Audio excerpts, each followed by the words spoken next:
നമ്മുടെ സെദേക്കുനും മാവറുനും ഇന്ന് drawing and colouring competition ഉണ്ട്. അപ്പോൾ അതിനു വേണ്ടി ഞങ്ങൾ രാവിലെ ഒരു 8:30 ആയപ്പോൾ വീട്ടിൽ നിന്ന് ഇറങ്ങി. അങ്ങനെ ഈ ഒരു എൻജിനീയറിംഗ് കോളേജിലാണ് ഇന്നത്തെ ഈ കോമ്പറ്റീഷൻ ഉള്ളത്. അപ്പോൾ നേരെ വന്ന് നമ്മൾ രജിസ്റ്ററൊക്കെ ചെയ്തു. 9 മണിക്കാണ് ഡ്രോയിങ് കോമ്പറ്റീഷൻ പറഞ്ഞത്. എന്നിട്ടും അവിടെ ഒരു അനക്കവും കണ്ടില്ലായിരുന്നു. അവർ സ്റ്റിൽ രജിസ്റ്റർ ചെയ്തുകൊണ്ടിരിക്കുകയായിരുന്നു. പിന്നെ ഞങ്ങളുടെ മക്കൾ പിന്നെ കുറച്ച് എക്സ്ട്രാ ടൈം കിട്ടിക്കഴിഞ്ഞാൽ ഒരിടത്ത് അടങ്ങി നിൽക്കാത്തവരായതുകൊണ്ട് തന്നെ ഞങ്ങളൊരു പ്ലാൻ തയ്യാറാക്കി. 2 പേർക്കും ഓട്ട മത്സരമൊക്കെ നടത്തി. ഫിനിഷിംഗ് പോയിന്റ് കഴിഞ്ഞിട്ട് മാവറും കാട്ടിലോട്ടൊക്കെ ഓടിപ്പോവായിരുന്നു. അങ്ങനെ അത് കഴിഞ്ഞിട്ട് എല്ലാവരോടും ഹോളിലേക്ക് വരാൻ പറഞ്ഞു. അവിടെ ഒരു ഇനോഗ്രേഷൻ സെറമണി കൂടി ഉണ്ടെന്ന് പറഞ്ഞു. അങ്ങനെ ഹോളിൽ ചെന്നപ്പോൾ ഗൈസ് ഇതാണ് അവിടുത്തെ അവസ്ഥ. ഞങ്ങളുടെ മക്കൾ മാത്രം അവിടെ സെൻറ്ററിൽ കൂടി നടക്കുന്നു, കളിക്കുന്നു, കെട്ടിപ്പിടിക്കുന്നു, ഉമ്മ വയ്ക്കുന്നു. അവസാനം കുറേ കഴിഞ്ഞ് 2നെയും പിടിച്ച് ഇവിടെ ഇരുത്തി. അപ്പോൾ ആ ചിരി നോക്കി. അത് കഴിഞ്ഞപ്പോഴാണ് താഴെ ചായയും ബിസ്ക്കറ്റും ഉണ്ടെന്ന് പറഞ്ഞത്.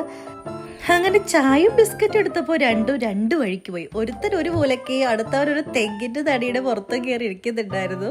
അങ്ങനെ ഞങ്ങൾ ചായയൊക്കെ കുടിച്ച് കഴിഞ്ഞപ്പോഴത്തേക്കും ഡ്രോയിങ് കോമ്പറ്റീഷന് റൂമുകളിലേക്ക് കൊണ്ടുപോകാൻ വേണ്ടി പറഞ്ഞു. അങ്ങനെ 2 പേർക്കും പെൻസിലും ക്രയോൺസൊക്കെ എടുത്തു. അപ്പോഴുള്ള അവസ്ഥയും ഇതാണ് ഗൈസ്. ഓരോ പിള്ളേരും അവരുടെ പാരൻസിൻ്റെ കൈയും പിടിച്ച് പോകുമ്പോൾ ഞങ്ങളുടെ കുട്ടികൾ പോകുന്നത് കണ്ടോ. അപ്പോൾ മൂത്തവൻ നേരെയുള്ള വഴിയെ പോവാതെ അപ്പുറത്തെ കൂടിയൊക്കെ ചുറ്റിക്കറങ്ങി ആദ്യമേ പോയി. വേറൊരുത്തം പോകുന്ന നോക്കി പിടിച്ചാൽ പോലും കിട്ടുന്നില്ല, ഓട്ടത്തോടോട്ടം. അങ്ങനെ ലാസ്റ്റ് ഞങ്ങൾ ആ ക്ലാസ്സിൻ്റെ ഫ്രണ്ടിൽ നിന്നു. അവരപ്പുറത്തുനിന്നൊക്കെ ഓടി വന്ന് ഡ്രോയിങ് കോമ്പറ്റീഷന് കയറിയിരുന്നു. അങ്ങനെ നമ്മുടെ സദേക്കിനെ ഞാൻ പോയി നോക്കി. അവൻ അവിടെ എത്തിയോ ഇല്ലയെന്ന് അറിയാൻ വേണ്ടി നോക്കിയപ്പോൾ ഒറ്റയ്ക്കൊക്കെ നടന്ന് കയറി അവിടെ ഇരിക്കുന്നുണ്ട്. അങ്ങനെ സദേക്കിനോട് ഓൾ ദി ബെസ്റ്റ് ഒക്കെ പറഞ്ഞു.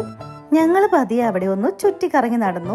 അത് കഴിഞ്ഞ് തിരിച്ചു വന്നപ്പോൾ ഹസ്ബൻഡിൻ്റെ കൂടെ വർക്ക് ചെയ്തിരുന്ന ഒരു മിസ്സിനെ കണ്ടു. കുറച്ചു നേരം അവിടേക്ക് വർത്താനം പറഞ്ഞിരുന്നു. അങ്ങനെ ഡ്രോയിങ് കോമ്പറ്റീഷൻ മാവറിൻ്റെ ആദ്യം കഴിഞ്ഞു. അത് കഴിഞ്ഞ് അവൻ ഓടി വന്ന് സെദേക്കുവിനെ ഡ്രോയിങ് ചെയ്യാൻ ഹെൽപ്പ് ചെയ്തു. അപ്പോൾ മിസ്സ് പറഞ്ഞു അതൊന്നും പറ്റില്ല എന്നൊക്കെ പറയുന്നതാണ് കേട്ടോ അത്. അപ്പോൾ 2 പേരുടെയും കോമ്പറ്റീഷൻ കഴിഞ്ഞ് അമ്മയ്ക്കൊരു കിസ്സും തന്നപ്പോഴാണ് അവിടെ കോമ്പറ്റീഷന് വന്ന വേറെ കുറച്ച് കുട്ടികളെ കണ്ടത്. അപ്പോൾ അവരോടൊക്കെ സംസാരിച്ചു കൊണ്ടിരുന്നു. അപ്പോഴത്തേക്കും ഉച്ചയായിട്ടോ.